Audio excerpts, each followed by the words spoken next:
Hello students, नमस्कार। आपका स्वागत है इस वीडियो में मेरे प्यारे प्यारे बच्चों। और कल से होने वाले हैं पेपर शुरू। एंड आई नो कि इस समय एक अलग लेवल की टेंशन, एंग्जाइटी, बहुत सारी चीज़ें चल रही होगी। एंड मैं फील कर सकता हूँ उस चीज़ को जो आप लोग अपने पास में सब फेस कर रहे होंगे। बिकॉज ये टेंशन हमेशा रहती है कि पेपर कैसे होगा। हमारी कुछ तैयारी, कुछ टॉपिक्स हमारे पास पड़े हैं। बट बेटा प्लीज़ टेंशन मत लीजिए, जितना सिलेबस हो रहा है उतना अच्छे से करिए। और इस वीडियो के अंदर मैं आप लोगों के साथ में बात करने वाला हूँ with respect to certain examination tips, जो अगर आप अपने पास में फॉलो करते हैं तो वो आप लोगों को बहुत यूजफुल रहने वाले हैं इन योर एग्जामिनेशन। ठीक है ना। तो मेरी बातें बेटा ध्यान से सुनेगा, अंत तक वीडियो को सुनेगा, बिकॉज बहुत सारे आप लोगों के लिए टेक अवेज यहाँ पे मिलने वाले। तो चलिए मेरे बच्चों स्टार्ट करते हैं जरा डिस्कशन को। सबसे पहले प्यारे प्यारे बच्चों, आप लोगों के लिए रहता है कि हम लोग जब पेपर अपने पास दे तो पहले 15 मिनट का जो रीडिंग टाइम है ना, बहुत ज्यादा इंपॉर्टेंट हो जाता है। बिकॉज वो आप लोगों को बताता है कि कौन कौन से क्वेश्चन हमने कहां से शुरू करना है। देखिए आपके पास पेपर मिल जाएगा आप लोगों को, तो उस 15 मिनट की रीडिंग टाइम के अंदर मैं हमेशा बोलता हूं, देखो कंपलसरी क्वेश्चन आप मत पढ़िए, उसे अवॉइड करिए। बिकॉज उससे आपके पास कोई फर्क नहीं पड़ता जो क्वेश्चन 1 होता है। ठीक है ना। हमें जो बाकी 5 क्वेश्चन होते हैं उसमें से देखना होता है हमें कौन से क्वेश्चन करने होते हैं। तो उसके अंदर में हमारा टारगेट होना चाहिए कि हम कोशिश करके सिलेक्ट एटलीस्ट कर ले कि कौन से हमारे स्टार्टिंग के 2 से 3 क्वेश्चन होने वाले हैं। देखिए ये बहुत मुश्किल होता है कि आपका सारा पेपर आप पढ़ सके। ऐसा आपके पास जनरली पॉसिबल नहीं होता कि 15 मिनट सारा पेपर पढ़ सके। बट एटलीस्ट आप ना ये देख सकते हैं कि कौन कौन से क्वेश्चन आप शुरू करना चाहते हैं। एंड मैं हमेशा बच्चों को बोलता हूं कि आपने जो अपने पास शुरू करना है ना बेटा, कभी भी 14 मार्क्स के डायरेक्ट क्वेश्चन से नहीं करना। अंटिल अनलेस के बिल्कुल ही देखा हुआ आपको लग रहा है तो मैं सुबह ही करके क्या मैं इसे अपने पास 20-25 मिनट में, आधे घंटे में निपटा दूंगा मैक्स। अदरवाइज आपने हमेशा अपने पास स्टार्ट करना है, मान लो 7+7 वाले से, या अपने पास 5+5+4 वाले से, या 10+4 वाले से, ऐसे किसी क्वेश्चन से अपने पास में शुरू करना है ताकि थोड़ा सा मोमेंटम बिल्ड हो। ठीक है ना। सो पहले 15 मिनट के रीडिंग टाइम के अंदर हमने अपने पास चूज करने के हमारे स्टार्टिंग के कौन से क्वेश्चन होंगे। ठीक है ना, वो हमें अपने पास में यहाँ पे ध्यान देना होता है। फिर अगली चीज आती है बेटा, हमें क्वेश्चन पेपर को ध्यान से पढ़ना है। बिकॉज आपके पास काफी बार क्या होता है क्वेश्चन पेपर के अंदर में, हम अपने पास स्टार्टिंग से इंफॉर्मेशन पढ़ना शुरू करते हैं और हम एक रिक्वायरमेंट नहीं देखते। इसलिए मैं हमेशा बोलता हूं बच्चों को, सबसे पहले आपने अपने पास क्वेश्चन की रिक्वायरमेंट देखनी है। लास्ट में जाके देख लो, रिक्वायरमेंट जनरली लास्ट में लिखे होते, कई बार स्टार्टिंग में लिखे होते, तो वो देखो रिक्वायरमेंट क्या है, उसके अकॉर्डिंगली पढ़ो। एंड अपने पास एक चीज ये लेके चलना बेटा मेरे प्यारे बच्चों, कि आप लोग बस काफी बार ऐसा होता है क्वेश्चन के अंदर में काफी इंफॉर्मेशन रिडंडेंट भी होते हैं। बहुत सारे क्वेश्चन जब करते हैं तो हमें देखने को मिलता है कि ऐसा नहीं है कि हर इंफॉर्मेशन जो होती है वो रेलिवेंट होती है। तो आपके पास अपने कॉन्सेप्ट पे आपको विश्वास रखना है और अपने पास क्वेश्चन पेपर को ध्यान से पढ़ना है, उसमें क्या फैक्ट्स फिगर्स वगैरह दे रखी है, क्या रिक्वायरमेंट है, उन चीजों पर अपने पास में ध्यान देना है। थर्ड चीज आती है, हमें कोशिश करनी है 100 नंबर का पेपर अटेम्प्ट करना है। सर 100 नंबर का पेपर कैसे अटेम्प्ट करेगा? सुनो मेरी बात, 100 नंबर का पेपर है, 180 मिनट हमें अपने पास मिल रहे हैं, तो मैं टेक्निकली इसी से डिवाइड करूंगा। 10 नंबर के क्वेश्चन के लिए 18 मिनट, 5 नंबर के क्वेश्चन के लिए अप्रोक्सीमेटली 9 मिनट और 14 नंबर के क्वेश्चन के लिए अप्रोक्सीमेटली 25 मिनट। बट और केस स्टडीज की अगर मैं बात करूं, जो एमसीक्यूज के आपके अलग से होती है बुकलेट, 30 मार्क्स आपके पास रहते हैं 54 मिनट्स। नो, मैं जनरली हमेशा लेके चलता हूं बेटा, जो आपके पास आप पेपर शुरू करते हैं, देखिए 14 नंबर का जो क्वेश्चन होता है वो 25 मिनट में जनरली नहीं होता। ये अप्रोक्सीमेटली आपके पास 30 मिनट्स तक चले जाते हैं। ठीक है ना, लेके चलिए। और जो आपके पास ये भी क्वेश्चन होता है, कई बार 10 नंबर का क्वेश्चन होता है, ये 20 मिनट तक भी चले जाते हैं। तुम्हारे एक एक 2-2 मिनट, 3 मिनट कई बार फालतू लग जाते हैं। But there will be certain questions in the examination जिनको करने में समय कम लगता है। कई बार 5 नंबर का क्वेश्चन आ रहा है, 9 मिनट की बजाय 8 मिनट 7 मिनट में हो जाएगा। आप अपने पास अपनी वॉच को अपने पास सामने रखिए। जैसे ही आपके पास ये देखो कि मान लीजिए 14 नंबर का क्वेश्चन आपका 30 मिनट लग चुके हैं एक बार के लिए, एक अप्रोक्सीमेटली मानते हैं। आप अगर ये देखो सर कि क्या मेरा क्वेश्चन 90% तक ऑलमोस्ट कंप्लीट हो चुका है, अगर वो एक 2-3 मिनट में कंप्लीट हो जाएगा तो रहो, वरना अगर आपको लगता है 50% हुआ और 30 मिनट निकल गए मेरे, 50% हुआ, तो बेटा उसे छोड़ दो, आगे बढ़ो। सबसे पहले तो एक ही चीज फॉलो करनी है। दूसरा, हमारे समय कहां बचता है? 30 मार्क्स की जो आपकी केस स्टडीज आती है ना बेटा, जनरली ऐसा, मतलब जो हम बच्चों से बात करते हैं और हम अपना असेस करते हैं, ये जनरली ऐसा होता है 40 to 45 मिनट्स में आपकी कवर हो जाती है। 40 to 5 मिनट्स में कवर हो जाती है। ठीक है ना। हाँ, कभी कभी आपके पास केस स्टडी बहुत बड़ी आती है तो आपको ध्यान देना पड़ता है, और उसमें हमेशा बोलते हैं पहले आप अपने पास जो केस स्टडीज आती है ना, वहां पे पहले क्वेश्चन पढ़ लो कि किस किस के बारे में है। ठीक है ना, तो वो अपने पास ध्यान से देखना है। अगर मैं बोलूं जैसे एडवांस अकाउंटिंग का आपका पहला पेपर है, तो उसमें लेके जाना कि कुछ केस स्टडीज ऐसी होगी जो मल्टीपल एएस को लेके इन्वॉल्व होगी। तो पहले हमेशा क्वेश्चंस देख लो किस किस टॉपिक के ऊपर है, क्या क्या पॉइंट्स पूछ रहे हैं, फिर अकॉर्डिंगली जब आप क्वेश्चन पढ़ते हैं तो उससे आपको आइडिया लग जाता है। ठीक है ना। तो यहाँ थोड़ा सा समय बच जाता है। सर एक हमारे मन में हमेशा डाउट आता है कि हम केस स्टडीज को अपने पास में कब करें। देखिए सबसे इंपॉर्टेंट होता है, मैं हमेशा बोलता हूं बेटा, केस स्टडीज एमसीक्यूज को आपने क्या करना है, पहले आप क्या करिए, 2 से 3 डिस्क्रिप्टिव क्वेश्चन करिए। पहले आपने क्या करना है, 2 से 3 डिस्क्रिप्टिव क्वेश्चन करने हैं अपने पास में। ठीक है ना। जैसे 2 से 3 डिस्क्रिप्टिव क्वेश्चन हुए, जिसे करने में आप मान के चलिए 1.25 घंटा 1.5 घंटा आपका लग चुका है, ठीक है ना, तो उसके बाद आप केस स्टडीज पे आ जाइए, बिकॉज इनको आपके पास थोड़ा सा समय ज्यादा लगा होगा। फिर आप अपने पास केस स्टडीज वाली बुकलेट कंप्लीट करिए और फिर बचे हुए क्वेश्चंस करिए। तो ये अपने पास बीच में रखिए हमेशा, बिकॉज उसमें क्या होगा, काफी बार आपके पास में क्या होगा, थोड़ा सा समय कम लगेगा ना, आपको एक बचे हुए क्वेश्चंस के लिए फिलर मिल जाएगा। अगर आप इसे बिल्कुल लास्ट में रखते हैं, बिल्कुल लास्ट में रखते हैं, तो बेटा होता है कि समय बहुत कम बचता है। मान लीजिए आपके बचा होगा 30 मिनट्स, उस समय फिर पैनिक के फेज में आप अपने पास गलती कर सकते हैं। तो मैं हमेशा बोलता हूं आप अपने पास केस स्टडीज को बीच में रखिए, वो हमेशा एक बेनिफिट होता है। Never start it with, because शुरू इससे मत करो। सर क्यों?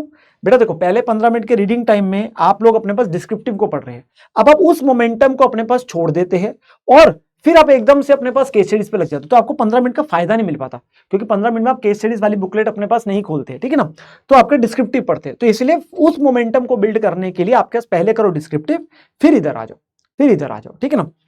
और 15 मिनट में भी कोशिश करो कि जो आपने क्वेश्चन सिलेक्ट करा, मान लो एक दो जो आपके स्टार्ट करे थे, उसकी फिर मेन इंफॉर्मेशन पढ़ना शुरू कर दो, ताकि जैसी टाइम शुरू हो आप अपना क्वेश्चन पेपर स्टार्ट कर सको। तो ये चीजों का पेपर में ध्यान रखना है, टाइमर के साथ अपने पास लेके चलना है कि हम अपने पास हर क्वेश्चन को इतना समय देना, स्पीड स्टार्टिंग से मेंटेन रखनी है, स्पीड स्टार्टिंग से मेंटेन करनी है कि हम कर सके। देखो मैं ये नहीं कहता कि हमारे पास में सारा पेपर आता होगा, कभी कभी ऐसे होते हैं कि आपका कोई क्वेश्चन ऐसा आ गया जो हम टॉपिक छोड़ के, कोई दिक्कत की बात नहीं, पर हमें कोशिश करनी चाहिए कि अगर आता है तो हमारा तब ना छूटे, ठीक है ना, इसलिए स्पीड स्टार्टिंग से रखनी है। देन आता है बेटा, स्टार्ट करना है हर क्वेश्चन को न्यू पेज पे।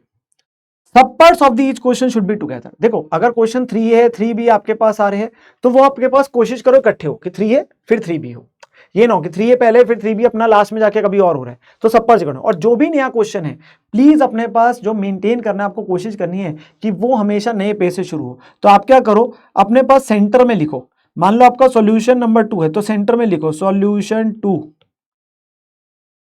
ये सेंटर में लिखो बड़ा क्लियरली। और अगर जैसे ही क्वेश्चन खत्म हो अगला आया तो न्यू पेज पे आपने लिखना है सॉल्यूशन, न्यू पेज पे लिखना है, ये मैं जैसे पेज पे सॉल्यूशन 3A जैसे भी है।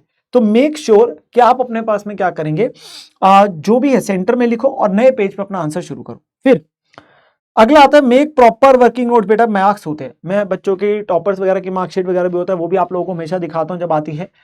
बेटा वर्किंग नोट के मार्क्स होते हैं, आपकी स्टेप वाइज मार्किंग होती है, ठीक है ना। तो मेक श्योर कि आपने वर्किंग नोट्स बनाने हैं, उनकी नंबरिंग वगैरह करिए, और अपने पास में उसके नंबर होते हैं तो उसे अवॉइड मत करना, उसे अवॉइड मत करना, जो भी वर्किंग नोट जिस भी रिस्पेक्टिव चैप्टर में आते हैं। Tackling the different oblique new question, now this is something जो आप लोगों को जिसके लिए थोड़ा सा इस चीज के लिए प्रिपेयर्ड होकर जा रहे हैं, ठीक है। सीए का एग्जाम है, एक प्रोफेशनल एग्जाम है, आप लोग इतने सारे क्वेश्चंस करके जाते हैं, बट कई बार क्या होता है पेपर के अंदर बेटा क्या होगा, कोई ना कोई एक सरप्राइज एलिमेंट मिल सकता है, उसके लिए पहले से प्रिपेयर होकर जाओ कि मिल सकता है कि हमारे पास कोई नया क्वेश्चन आ जाएगा। अब वो नया क्वेश्चन जो है ना सबके लिए नहीं है, बट उसमें कॉन्सेप्ट अगर हमारा क्लियर है तो वी कैन हैंडल दैट, सबसे पहली चीज। और हमें कौन सा 100 में से 100 लाने हैं भाई, हम अपने पास कोशिश करेंगे जितना हमारे को क्वेश्चन आता होगा हम उतना अपने पास करके आ जाएंगे, एटलीस्ट जितना आता होगा। वैसे अगर चॉइस के अंदर है तो अगर बाकी क्वेश्चन आते होंगे तो बाकी कर लेंगे, बट चलो हम फिर भी अपने पास वो क्वेश्चन को अटेम्प्ट करना पड़ रहा है, मान लो कंपलसरी में ही आ गया, वो डिफरेंट है क्वेश्चन, तो जितना आता है उतना हम अपने पास करके आएंगे कॉन्सेप्ट के बेस पे। हमें ऐसा नहीं है बिल्कुल भी, लेके चलो हमें क्वेश्चन पेपर में क्या होना चाहिए, एक बात मान के चलना, अगर आपके पास मान लो 115 नंबर का पेपर आ रहा है, ठीक है ना, चॉइस भी आपको मिल रही है, तो उस केस में हमें हमेशा पेपर के अंदर बेटा ऐसा होगा 60 से 70 नंबर का पेपर ऐसा होगा जो अगर आप अच्छी तैयारी करके जा रहे हैं ना तो वो आता होगा, वो देखा हुआ होगा, बिल्कुल देखा हुआ होगा।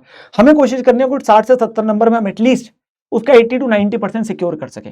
और जो कुछ क्वेश्चन न्यू आ रहे, डिफरेंट आ रहे, उसके अंदर हम जितना भी कर सके, जितना भी अपना एफर्ट दे सके टाइम के अकॉर्डिंगली, हम उसमें अपना बेस्ट दे के आएंगे। तो नया क्वेश्चन माइंड में लेके चलना कि आपके पास जो है वो आ सकता है, और हम उसके अंदर अपना बेस्ट दे के आएंगे जितना भी क्वेश्चन के अंदर में होगा, ठीक है। तो उससे घबराने की आपको बिल्कुल भी जरूरत नहीं है, आप जितना आता होगा उतना अपने करना, पर इस मेंटल सेटअप के साथ जाना कि यस नया क्वेश्चन आ सकता है, जितना होगा मैं उतना करके आऊंगा, ठीक है ना। दूसरी चीज, काफी बार हमें लगता है कि सर जो हम चैप्टर छोड़ के जा रहे हैं अगर उसका क्वेश्चन आ गया तो बेटा कोई दिक्कत की बात नहीं, जैसे मैंने बोला हमें 100 में 100 नहीं लाने, हमारा टारगेट होना चाहिए, अगर मेरे को 80 का भी आता होगा पेपर मैं उसके अंदर बेस्ट दे के आऊंगा। तो ये लेके चलो कि अगर कोई चैप्टर ऐसा आ गया जो हम छोड़ के गए थे, मान लीजिए उसका क्वेश्चन आ गया, कोई दिक्कत की बात नहीं, और बाकी पेपर अच्छे से करेंगे और चॉइस का तो बेनिफिट होता ही है, ठीक है ना। तो हमें अपने पास पॉजिटिव नोट के साथ पेपर में जाना है और जितना आता है उतना अच्छे से करके आना है, ठीक है ना। Ignore the other student reaction in the exam hall, very important. काफी बार बच्चे क्या होते हैं, जैसी स्टार्टिंग के बेंचेस वालों को पेपर मिलना शुरू होता है वो देखते हैं अपने पास रिएक्शन देते हैं, वो शीट ये वो वर्ड्स ऐसे सुनने को मिलते हैं, हमें लगता है पेपर टफ है। फिर कई बार कोई बच्चे बड़ी जल्दी शीट्स वगैरह मांग लेते हैं तो हमें लगता है उसका पेपर बहुत तेजी से चल रहा है, मेरे तो अब तक शीट आधी भी नहीं भरी। बेटा आपको क्या पता उसने शीट आधी बीच में छोड़ छोड़ के करे हुई है। तो प्लीज अवॉइड करना बाकी बच्चों के रिएक्शन जो है, ठीक है ना। एग्जामिनेशन में आपको अपने पेपर पे ध्यान देना है, प्रोफेशनल एग्जाम है, आपके अपना करियर का सवाल है, तो अपना बेस्ट दे के आना है। No checking of answers after the exam, start preparation of the next exam. भाई पेपर जैसे खत्म हुआ, पेपर रखा साइड में, फाड़ दिया अलग से, हमें अपने पास अगले पेपर की तैयारी में लग जाना। उसके कोई आंसर चेक नहीं करने, कोई एमसीक्यू सॉल्यूशन वगैरह कोई चेकिंग में मत घुस जाना। मैं हमेशा बोलता हूं हमारी तरफ से एनालिसिस वीडियो आती है, बट बेटा हम आंसर चेकिंग वगैरह नहीं करते आप लोगों के साथ, बिकॉज वो प्रेशर ही बिल्ड करता है। आपने पेपर देखा है, आप अगले पेपर की तैयारी में लग जाना। देखो एक चीज मैं और बोलूंगा, पहला पेपर है नकल, ये बहुत सारी जो चीजें आपके हर एग्जाम में मदद आएगी, पर जो पहला पेपर होता है ना, उसके लिए बहुत इंपॉर्टेंट है कि अपनी नींद भी प्रॉपर लेके जाए, क्योंकि फर्स्ट पेपर में तो एटलीस्ट आप मान के चले फ्रेश बिल्कुल जाना है, 7 आवर्स की कोशिश करो स्लीप लेके जाओ। बाकी पेपर्स में तो कहीं ना कहीं थोड़ा समय कम मिलेगा, एक एक डेढ़ 2-2 दिन ही तो हमारे पास में, तो वहां पे तो ऑब्वियसली थोड़ा सा आपके पास में आपके पास प्रेशर बढ़ता है, हमारे पास नींद भी पूरी नहीं हो पाती। बट पहले पेपर के एटलीस्ट आप अपने पास नींद पूरी लेके जाइए, ठीक है ना, क्योंकि हमने समय भी अच्छा खासा लगाया, ठीक है। And don't forget to carry, क्या बहुत important, your confidence, your belief कि यस हमारा पेपर अच्छा होगा, हम अपने पास अपना बेस्ट देखेंगे। पेपर जैसा भी आया, अनएक्सपेक्टेड आया, कोई दिक्कत की बात नहीं है, हम अपना पेपर बेस्ट देखें, हम 3 घंटे बैठ के मुझे आप लोग प्लीज कमेंट के अंदर ये लिखेंगे कि sir we are going to give our best, हम अपने पास पूरा अपना बेस्ट दे के आएंगे पेपर के अंदर में, हम हिम्मत नहीं हारने वाले, ठीक है ना। सो मेक श्योर कि अपने पास पेपर में आप अपना बेस्ट देके आना। जैसे ही पेपर आएगा, हम अपनी तैयारी हमने बहुत अच्छे से करी है, पेपर सच में आप लोगों का बहुत अच्छा होगा, ठीक है ना। आपको सब चीजें आती होगी, घबराने की कोई जरूरत नहीं है, बिकॉज अगर आप टेंशन लेंगे तो उससे चीज बिगड़ती है। Now it's the time for execution, ठीक है ना। और जैसे मैंने बोला, नींद आज अपने पास प्रॉपर लेके जाना, और कल सुबह आप लोगों के साथ में वार्म अप सेशन भी बेटा, तो मेक श्योर कि आप उस सेशन को अटेंड करते हैं सुबह 8 बजे, तो आप लोगों के लिए बेनिफिशियल होता है, आपकी स्पीड वगैरह और बाकी चीजों में फर्क पड़ता है, ठीक है ना। सो बेस्ट ऑफ लक मेरे प्यारे बच्चों फॉर योर एग्जामिनेशन। फोड़ के आना है पेपर के अंदर में, आप लोगों ने बहुत बढ़िया तरीके से तैयारी करी है इस पेपर की, ठीक है ना। एंड हमें अपने पास सी इंटर के एग्जाम्स को क्लियर करना है इस बार में, ठीक है ना। सो ऑल दी बेस्ट बच्चों, ऑल दी बेस्ट।